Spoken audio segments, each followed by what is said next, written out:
ஓடிக்கொண்டிருந்த பேருந்தில் திடீரென கியரில் ஏற்பட்ட கோளாறு. கியர் போட முடியாமல் ஓட்டுநர் திணறியதால் அச்சத்தில் உறைந்த பொதுமக்கள். அனுமதிக்கப்பட்ட காலம் கடந்தும் பேருந்துகள் ஏன் இயக்கப்படுகிறது என கேள்விகளை எழுப்பும் நெட்டிசன்கள்.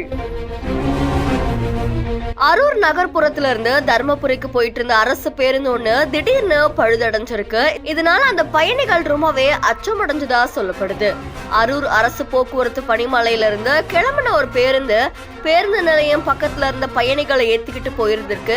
அப்போ யூ டர்ன் போடுறதுக்காக ரிவர்ஸ் கியர் போடும்போது ஓட்டுநரால போட முடியல அப்படின்னு கூறப்படுது. இதை தொடர்ந்து அந்த ரிவர்ஸ் கியரை சரி செய்ய முடியாம ஓட்டுநர் ரொம்பவே கஷ்டப்பட்டதால அங்க இருக்க பயணிகளை உடனே கீழே இறக்கியிருக்காங்க. அப்போ அந்த பேருந்துல இருந்த ஒரு பயணி தன்னுடைய காலால வலு கொடுத்து அந்த ஓட்டுநருக்கு உதவுற வகையில அந்த கியரை அப்படியே பிடிச்சுக்கிட்ட மாதிரி வீடியோ ஒண்ணு பதிவாகி இருக்கு. கொஞ்ச நேரம் கழிச்சு அந்த பேருந்து சரி செய்யப்பட்டிருக்கு. அதுக்கப்புறம் பயணிகள் ஏத்திட்டு போயிருக்காங்க. ஆனா போற வழியில அந்த பேருந்து எங்கேயாவது நின்னுடுமா இல்ல வேற ஏதாவது பிரச்சனை ஏற்படுமா அப்படின்ற ஒருவித பதட்டத்தோடவே பயணிகள் பயணிச்சிருக்காங்க அப்படின்னு கூறப்படுது.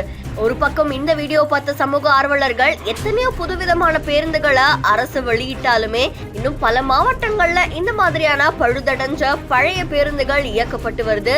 அதுவும் அனுமதிக்கப்பட்ட அந்த காலம் முடிஞ்சதுக்கு அப்புறமாவும் அந்த பேருந்துகள் இயக்கப்படுறது ரொம்பவே கவலைக்குரிய விஷயம் அப்படின்னு சொல்லியிருக்காங்க. இதுல மழைக்காலம் வந்துட்டா ஒரு பக்கம் அந்த பேருந்துகள்ல மழை தண்ணீர் ஒழுவதோ, அதுக்கப்புறமா சில இடங்கள்ல அதை பிரேக் பிடிக்காம நிக்கிறது, இந்த மாதிரி பல பிரச்சனைகளை பயணிகள் சந்திக்க வேண்டியது இருக்கு. இந்த சூழ்நிலையில இதை சரி செஞ்சு பொதுமக்களுக்கு பாதுகாப்பு அளிக்கக்கூடிய வகையில பேருந்துகளை செயல்படுத்தணும் அப்படின்னு சொல்லி பல பொதுமக்களும் சமூக ஆர்வலர்களும் கோரிக்கை விடுத்திருக்காங்க. இந்த செய்தி தொடர்பான உங்களுடைய கருத்துக்களை நம்மளுடைய பிஹைண்ட் நியூஸ்ல பதிவு செய்யுங்க. மேலும் செய்திகளுக்கு ஃபாலோ பண்ணுங்க.